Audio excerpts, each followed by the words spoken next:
Morning. Foggy Saturday here, up in the North East Links area. Waltham, to be precise, back with my doggos. Just a little bit of therapy needed. So it's your madman, and nothing that anybody else hasn't said. A lot of people will be wetting their pants, like literally creaming in their socks at the fact that Tommy Robinson has got to surrender, hand himself into the police at 3 o'clock this afternoon. Knowing full well, he's come across from where he lives, he's left his wife, his kids, his family, his friends.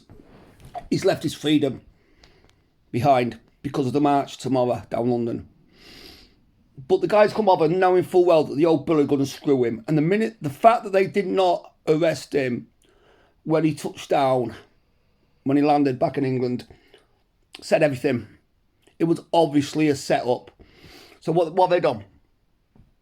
They've not gone through a judicial scenario. They've not gone legally and put an actual warrant or whatever out for him, not actually served him a notice. They've told him he's got to surrender. He knows full well when he goes to surrender today, at the very least, if he doesn't get charged today, he'll be remanded. And you know why? Well, I'm sure you do. All for exposing grooming gangs.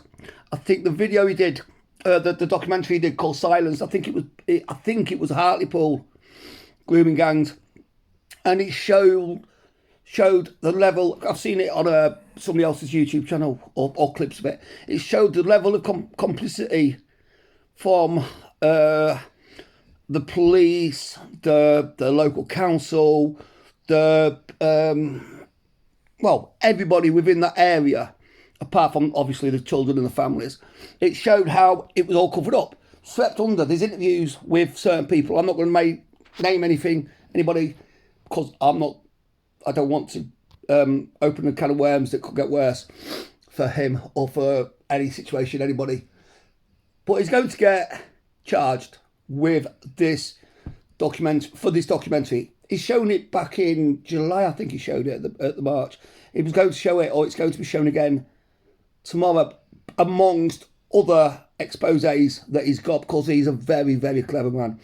So like I say, all the lefties, all the mainstream media, they're all talking, oh yeah, we're all going to, they're all like tossing one off to the great killer Stalin that's in charge, and to the way our police force is now dictated to, and the judges are being dictated to, and how they're upholding the law of the lands whilst killing off pensioners, killing off political prisoners, killing off the belief and the strengths that we have as British citizens. Whether you're black, white, brown, green, yellow, whatever, if you're British and you're proud to be British, you're British. It's simple as that. So, and they've done it with the intention that tomorrow, if Tommy Robinson does get remanded and doesn't get to go to the march, then they know that there's going to be 100,000 people who are fuming, pissed off, angry, like literally angry at the fucking world. And it's all done alongside the unions, which are funded by the Labour Party, by our government. It's all done with the intention. They're going to put in instigators from the Antifa bollocks shit. They're going to put in anybody they can find who wants to cause a little bit of trouble, stir up a little bit of anger in us, because we've got anger. We're fucking angry. Here, in our British hearts and our British souls, we're angry at the injustices in this world. The Peter Lynchers, the Lucy Connolly, the three beautiful angels that got killed in Southport. And I won't mention that till the day I die, because they did not deserve that. They did not deserve that. The area, everywhere, nobody deserved that. The two Pakistani brothers who smashed the copper's face in, no charges. Anybody that stands up to the authoritarian and dystopian socialist party that are ruining us, they're not ruling us, they're ruining us, is in the target lines, is in the crosshairs of their powers their dictatorship, their Hitler-like stance upon anybody that dared to question them.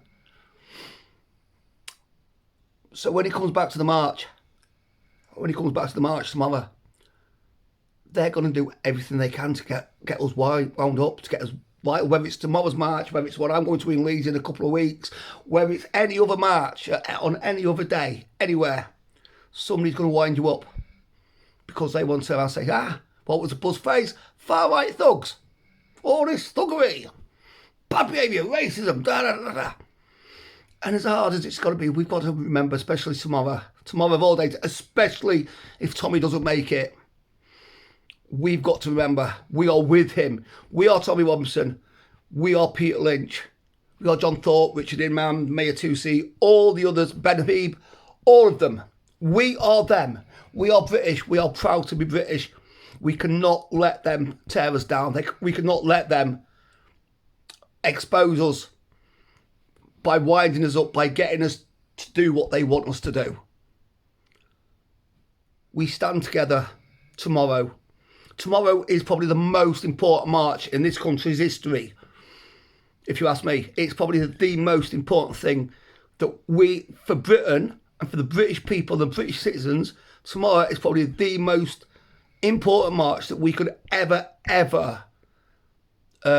attend, to finish, to open up the beginning of the end of the dystopian dictatorship that we have got placed upon us with a iron fist. So, as always, go down, be loud, stand tall, stand proud. Let them hear your voices, let them hear your anger, but do not let them see your anger. Do not let them see your aggression come out, because that's what they want. And once they do, if that comes out, we're screwed. The old system goes way, way, way back in time. So, sorry, my dickhead dog, I think he's bored of me. I don't go. And my other one, she's sleeping behind me. So let's do this fight tomorrow, and then any other future march will be safe and sound. If we kick off tomorrow, they will put a ban on us even protesting. You know what they're like. So stand tall, stand proud, and say it loud. Peace.